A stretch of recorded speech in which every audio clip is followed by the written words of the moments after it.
اسرا، تو انہوں نے کہا، حضرت موسیٰ نے عرض کیا لا تؤاخذنی بما نسیت، مجھ سے مواخذہ نہ کیجیے اس پر کہ میں بھول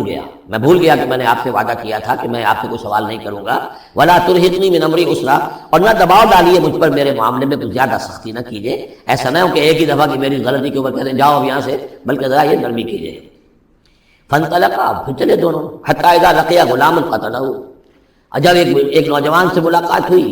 اس نے قتل کر دیا اس کو، حضرت خضر نے قال قتلت نفسا زکیۃ بغیر نفس، حضرت موسیٰ علیہ السلام پھر بولے یہ کیا کیا آپ نے،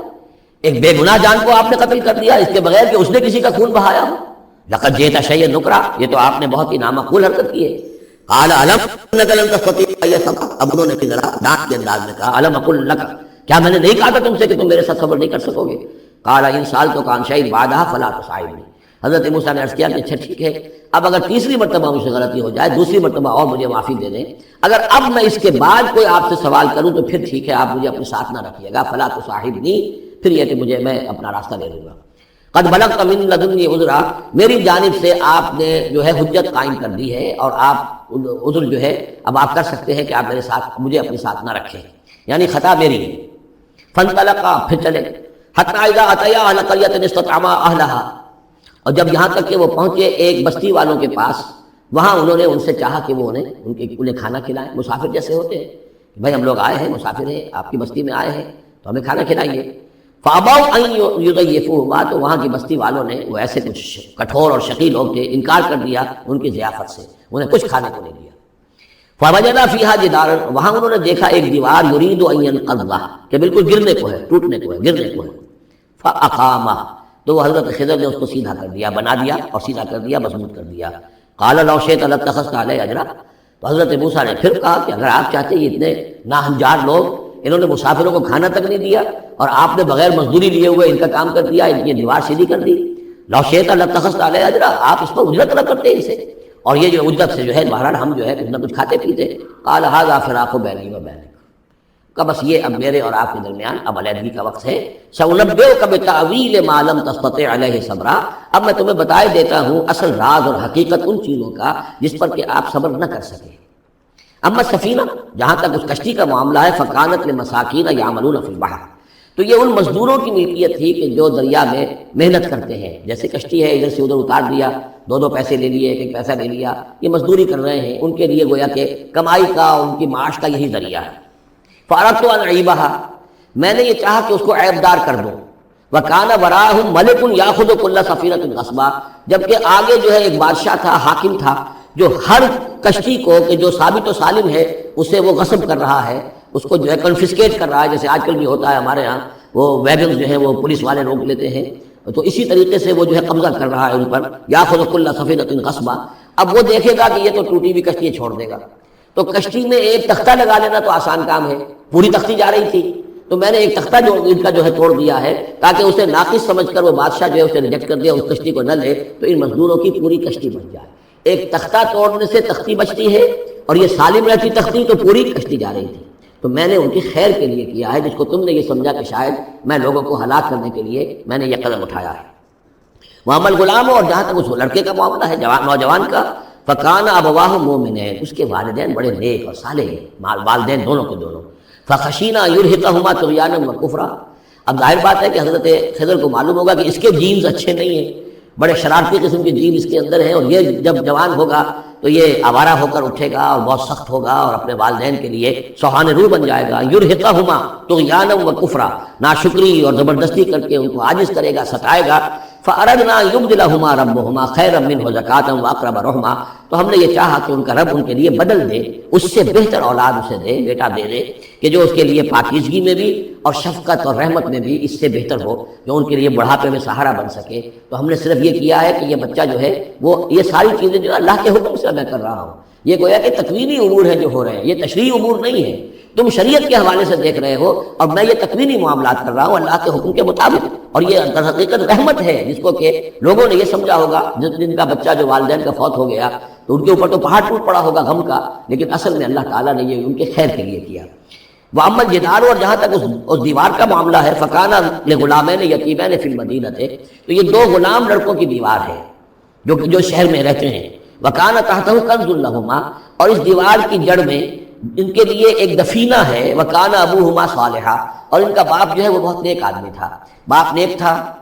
وہ جو سمجھیے کہ کسی جوانی میں یا کوئی وقت جو ہے وہ اس کی موت کا وقت آ گیا، بچے چھوٹے چھوٹے تھے، اس نے کچھ اپنی پونجی جو ہے گھر کے اندر ایک دیوار کی جڑ کے اندر بنیاد کے اندر دفن کر دی، یہ بڑے ہو جائیں بچے نکال لیں۔ اب چونکہ وہ نیک تھا لہذا اللہ تعالیٰ کی طرف سے اس کا اہتمام ہو رہا ہے۔ دیوار اگر اس وقت گر گئی ہوتی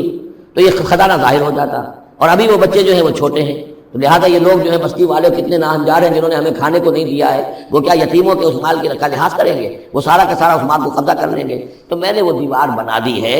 کان ابوہما صالحا، ان کا باپ بہت نیک آدمی تھا۔ فاراد ربک یبلغ اشدہما، تو آپ کے رب کا یہ فیصلہ ہوا کہ یہ دونوں بچے جو ہیں اپنی پوری جوانی کو، پختگی کو، بلوغت کو پہنچ جائیں، ویستخرجا کنزہما، اور پھر وہ اپنا خزانہ نکال لیں، رحمتا من ربک، یہ تینوں امور آپ کے رب کی رحمت کا منظر ہے۔ بظاہر جو بھی نظر آ رہا ہے تو دنیا میں جو حالات و واقعات ہو رہے ہیں یہ حقیقت دنیا کے اعتبار سے ہم اس کے ظاہر کو دیکھتے ہیں، اور ظاہر کے حوالے سے دل گرفتہ ہو گئے، رنجیدہ ہو گئے، نقصان ہو گیا، یہ ہو گیا، ہاں اے فلک پیر جواں تھا ابھی عارف، کیا تیرا بگڑتا جو نہ مرتا کوئی دن اور، مرثیوں پر مرثیے کہے جا رہے ہیں، یہ سب کچھ ہوتا ہے، لیکن یہ پتہ نہیں ہوتا کہ اللہ تعالیٰ کی طرف سے جو بھی ہے وہ خیر ہے، اسی میں بھلائی ہے۔ تو بندہ مومن کا کام کیا ہے؟ تفویض الامر الی اللہ، اپنے معاملات کو اللہ کے حوالے کر دے، راضی برضائے رب جو اللہ کی طرف سے آیا، کہ ہر کے ساتھ یہ ماریخ عین الطافت رحمت من ربک، یہ سب کچھ رحمت تھا، رحمت ہے آپ کے رب کی طرف سے۔ وما فعلتہ عن امری، یہ میں نے اپنے جی سے نہیں کیا ہے، میرا فیصلہ نہیں ہے۔ یعنی یہ جو بھی تھے، چاہے فرشتے تھے اور چاہے کوئی نیک انسان ہے جنہیں اللہ نے بہت لمبی زندگی دے دی ہے، چاہے یہ کوئی روح ہے کہ جو انسانی شکل میں پھر آ گئی ہے، کہ جو اللہ تعالیٰ نے کسی ولی اللہ کی روح کو جو ہے وہ طویل زندگی دے رکھی ہے، کوئی بھی ہے، اس سے کوئی فرق واقع نہیں ہوتا، لیکن یہ کہ وہ در حقیقت کارکنان قضاء و قدر کی فوج میں ریکروٹ ہو گئے، وہ جو فیصلے کر رہے ہیں، جس کی تنفیذ کر رہے ہیں، اس کا شریعت سے تعلق نہیں ہے، وہ تکوینی امور ہیں اللہ تعالیٰ کے۔ ذالک تعویل ما لم تستطع علیہ صبرا، یہ ہے تعویل، یہ ہے اصل حقیقت، یہ ہے اصل راز ان چیزوں کا جس پر کہ اے موسیٰ تم صبر نہ کر پائے۔ وَيَسْأَلُونَكَ عَنْ ذِي الْقَرْنَيْنِ قُلْ سَأَتْلُو عَلَيْكُم مِّنْهُ ذِكْرًا، صدق اللہ العظیم۔ ذوالقرنین کے بارے میں آپ کو بتا چکا ہوں کہ ان کا نام تاریخ میں جو مشہور ہے وہ خسرو یا سائرس، اور انہی سے اصل میں ایران کی عظمت کے دور کا آغاز ہوا تھا۔ چنانچہ تقریباً میں سمجھتا ہوں کہ شاید 25-30 سال پہلے کی بات ہے، جب شہنشاہ ایران اس وقت جب کہ ان کی بادشاہت جو ہے وہ بڑے عروج پر تھی، انہوں نے 2500 سالہ برسی منائی تھی انہی خسرو کی، سائرس کی۔ ان کی قبر جو ہے مقبرہ وہ دریافت ہو گیا تھا، اور وہاں پر ان کا ایک مجسمہ بھی دریافت ہوا تھا کھدائی پر، اس مجسمے میں وہ 2 لگے ہوئے تھے، سینگ بھی۔ اس موضوع پر سب سے پہلے مولانا ابوالکلام آزاد مرحوم نے جو اپنی ترجمان القرآن کے نام سے انہوں نے مختصر ترجمہ اور تفسیر لکھی ہے، اس میں بڑے تفصیلی نوٹس لکھے ہیں۔ سب سے پہلے اہل علم کے حلقے میں ان کے بارے میں جو معلومات ہیں وہ ان کے ذریعے سے آئی ہیں، اب یہ تقریباً یونیورسلی ایکسیپٹڈ ہے۔ پھر سوال پیدا ہوتا ہے کہ ان سے کیا دلچسپی یہود کو تھی، تو وہ بھی سمجھ لیجئے کہ نبوکدنضر نے 587 قبل مسیح میں حملہ کیا تھا فلسطین پر، اور نبوکدنضر عراق کا بادشاہ تھا۔ اس مڈل ایسٹ کو ذہن میں رکھیے کہ میڈیٹرینین کے بالکل ساتھ ہے ملک شام، اور شام ہی کا ایک علاقہ فلسطین ہے۔ اس وقت جو ہے یہ فلسطین اور اسرائیل اور شرق اردن اور ویسٹ بینک اور لبنان، یہ سب مل کر جو ملک بنتے ہیں، در حقیقت یہ شام عرب ہے، یہ شام ہے۔ پھر اس کے مشرق میں یہ عراق عرب یا عراق ہے، اور اس کے مشرق میں پھر ایران ہے۔ تو عراق کا بادشاہ تھا جس نے حملہ کیا تھا یروشلم پر، تباہ و برباد کیا،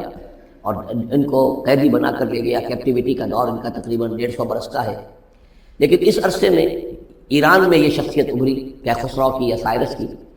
اس نے پھر فتوحات کا دائرہ شروع کیا، تو سب سے پہلے عراق کو فتح کیا، بیبیلونیا کو، اور یہاں پر جو یہ اسیر تھے یہودی، ان کو اجازت دے دی کہ تم واپس جاؤ، اپنا یروشلم آزاد کرو، اپنا جا کر آباد کر لو دوبارہ۔ تو گویا کہ یہ محسن ہیں، ان کے ذوالقرنین جو ہیں ان کے محسن ہیں، جن کی وجہ سے کہ جن کے ذریعے سے اللہ تعالیٰ نے انہیں بیبیلونیا یعنی عراق کی کیپٹیویٹی جو ان کی اسارت کا دور تھا اس کو ختم کیا، آزادی ملی، اور پھر یہ واپس آئے۔ حضرت عزیر علیہ السلام کے ساتھ قافلہ آیا ہے، اور وہ تقریباً پھر انہوں نے آ کر یہاں اثر نو اس شہر کو بھی آباد کیا، اور ہیکل جو ہے حضرت سلیمان علیہ السلام کا بنایا ہوا جو عبادت خانہ تھا اس کو دوبارہ تعمیر کیا۔ اس اعتبار سے ذوالقرنین جو ہے وہ ان کی تاریخ میں ایک معروف شخصیت ہے۔ تاریخ سے معلوم ہوتا ہے کہ انہوں نے پھر ایران کی پہلی حکومت کو کنسولیڈیٹ کر کے پارس اور مادہ کو ملا کر ایک سلطنت ایران بنائی، پھر ان کی فتوحات کے 3 دائرے ہیں۔ مغرب کی طرف میڈیٹرینین تک پورا علاقہ فتح کر لیا، مشرق میں پھر یہ ہمارا جو مکران تک کا علاقہ ہے، یہ سارا کا سارا علاقہ ایران کے ساتھ ہی ملتا ہوا ہے، بلوچستان، مکران، یہ پورا علاقہ انہیں فتح کیا۔ ایک مہم ان کی شمال کی طرف گئی، بحیرہ کیسپین جو ہے اور ادھر سے جو بلیک سی ہے، بحیرہ اسود، ان دونوں کے درمیان جو پہاڑی سلسلے ہیں، یہ شمال کی طرف جو ہے تیسری مہم گئی۔ جیسے کہ حضرت عمر رضی اللہ تعالیٰ عنہ کے عہد میں بھی 3 لشکر نکلے تھے مسلمانوں کے جزیرہ نما عرب سے۔ ایک لشکر شام سے ہوتا ہوا پھر مصر کی طرف گیا ہے، ایک لشکر عراق سے ہوتا ہوا ایران کی طرف گیا ہے، اور ایک لشکر سیدھا شمال کی طرف گیا ہے اور کوہ کاف تک جو ہے، جس کو کوکیشیا کہتے ہیں، وہاں تک کی فتوحات حاصل کی مسلمانوں نے۔ تو تقریباً یہی سمجھیے کہ ایک بلو پرنٹ تھا جو کہ یعنی ہمارے اس دور خلافت راشدہ سے جو سمجھیے کہ لگ بھگ کوئی 2000 سال قبل جو ہے یہ واقعہ پیش آیا ہے، یا بلکہ اس سے کم، کوئی 1500 سال قبل یہ واقعہ پیش آیا ہے، اور یہ ذوالقرنین جو ہیں یہ یہاں پر ایک بڑی عظیم سلطنت کے بانی بنے، لیکن نیک آدمی تھے۔ اور معلوم یہ ہوتا ہے کہ یہ اصل میں جو کہانیاں ہیں، یہ ان کی داستانیں ہیں کہ ان کو قتل کیا جانا تھا۔ یہ کہیں شہزادے تھے کسی چھوٹی سی مملکت کے، اور وہاں سے ان کو کسی نے بچایا کسی طریقے سے، اور پھر یہ صحرا میں رہے روپوش، اور وہاں کسی نبی کی تعلیم سے ان کو آشنائی ہوئی ہے۔ ہو سکتا ہے کوئی اسرائیلی نبی ہی کی تعلیم ہو، یہ بھی ہو سکتا ہے کہ زرتشت جو ہیں وہ بھی کوئی اللہ کے نبی ہوں اور ان کی تعلیم ان تک پہنچی ہو، لیکن خود ان کا کردار جو قرآن پیش کر رہا ہے وہ بہت ایک نیک مومن صالح ایک بندہ مومن اس کا کردار ہے۔ یہ کردار جو ہے کسی بھی درجے میں 1% بھی جو ہے وہ کسی اور دوسرے فاتح پر یا کسی اور حکمران کے اوپر، جنہیں بھی ہم جانتے ہیں تاریخی اعتبار سے، ان پر منطبق نہیں ہوتا۔ یہ انہی کی شخصیت ہے۔ وَيَسْأَلُونَكَ عَنِ ذِي الْقَرْنَيْنِ، اور اے نبی آپ سے پوچھ رہے ہیں ذوالقرنین کے بارے میں، قُلْ سَأَتْلُو عَلَيْكُم مِّنْهُ ذِکْرًا، ان سے کہیے میں عنقریب تمہیں اس کے بارے میں کچھ حالات بتاتا ہوں۔ اِنَّا مَكَّنَّا لَهُ فِي الْأَرْضِ، ہم نے اسے زمین میں بڑا تمکن عطا کیا تھا، غلبہ عطا کیا تھا۔ وَآتَيْنَاهُ مِن كُلِّ شَيْءٍ سَبَبًا، اور ہم نے اسے ہر طرح کا ساز و سامان، وسائل و ذرائع، تمام اسباب جو ہیں فراہم کر دیے تھے۔ فَأَتْبَعَ سَبَبًا، تو انہوں نے پھر ایک مہم تیار کی، یعنی ایک فتوحات کا دائرہ مغرب کی طرف، حَتَّىٰ إِذَا بَلَغَ مَغْرِبَ الشَّمْسِ،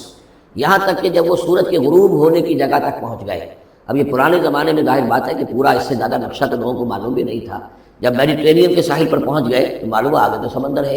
اور سمندر میں پھر آدمی کو محسوس ہوتا ہے سورج ڈوبتا ہوا۔ اگر آپ ساحل سمندر پر کھڑے ہو کر دیکھیں تو معلوم ہوتا ہے سمندر میں سورج ڈوب رہا ہے۔ تو یہ گویا کہ مغرب الشمس بن گیا ان کے لیے، وہ یہ سورج کے ڈوبنے کی جگہ۔ حتیٰ اذا بلغ مغرب الشمس، جب وہ پہنچ گیا سورج کے غروب ہونے کی جگہ، وجدہا تغرب فی عین حمیۃ، تو انہوں نے دیکھا اسے ڈوبتے ہوئے، وہ ڈوب رہا ہے ایک بڑے گدلے سے سمندر کے اندر۔ وہ جو وہاں کا سمندر ہے بڑا گدلا سا ہے، یہ ایجین سی وغیرہ جو کہلاتے ہیں، یہ بہت گدلے سے پانی کے ہیں۔ ووجد عندہا قوما، اور وہاں انہوں نے ایک قوم کو پایا مراد یہ کہ اس قوم پر انہیں فتح ہوئی، جنگ ہوئی،